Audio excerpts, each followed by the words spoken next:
তোমার দিনের জ্ঞানের এলিমেন্ট তোমার দরকার নাই, তোমার ওয়াজ নসিহতের আমার দরকার নাই, আমার কাছে কি আছে?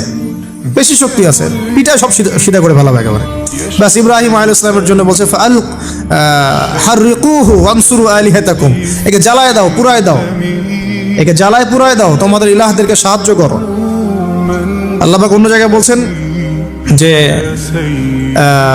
ফাআরাদু বিহি কাইদান ফাজআলনাহুমুল আসফালিন, তারা ইব্রাহিম আলাইহিস সালামকে নিয়ে একটা বিশেষ বড় একটা কৌশল করল। এই কৌশলটা কি ছিল?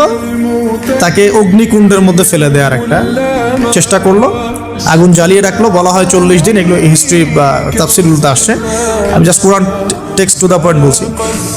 তো আগুন দাউ দাউ করে জ্বলতে লাগলো, ওই ব্যাবিলন ওখানকার সব মানুষ দেখছে বিষয়টা। ইব্রাহিম আলাইহিস সালামকে ফেলে দেওয়া হবে। দেখেন, যখন ফেলে দেওয়া হবে তখন কি ইব্রাহিম জানতেন যে তিনি আগুনে পুড়বেন না? তিনি তাহলে প্রস্তুত ছিলেন, তিনি তখন জীবন দেওয়ার জন্য প্রস্তুত ছিলেন।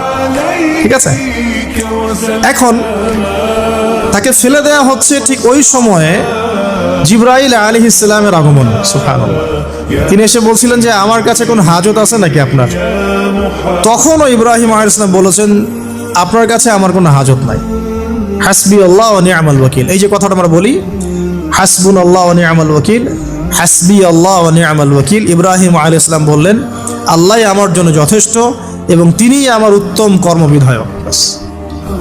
এরকম মোমেন্টে বান্দা যখন আল্লাহকে এভাবে চাবে, আল্লাহ রাব্বুল আলামিন না এসে পারবেন?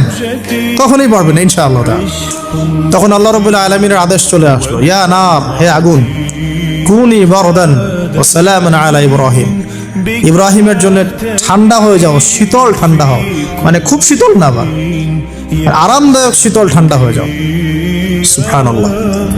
এভাবে আল্লাহ রাব্বুল আলামিন ইব্রাহিম আলাইহিস সালামকে অগ্নি পরীক্ষা থেকে বাঁচালেন। ওখানে ইব্রাহিম আলাইহিস সালাম থাকলেন, কোনো ক্ষতি হলো না। তিনি পরবর্তী সময় বলেছিলেন ওই সময়টুকুর মধ্যেই তিনি শান্তিতে ছিলেন। যে বললাম না, অনেকে যে নির্যাতন নিপীড়নের শিকার হয় তারপরে বলে যে ওই সময়টুকুই ভালো ছিলাম, আল্লাহকে পেয়েছিলাম, তেলাওয়াত বেশি ছিল, তাহাজ্জুদ বেশি ছিল, পরে ফিতনার যুগে চলে আসছি। তো এই হলো অগ্নি পরীক্ষা। এরপরে কমকে দাওয়াত দেওয়ার হলো না, সেখান থেকে চলে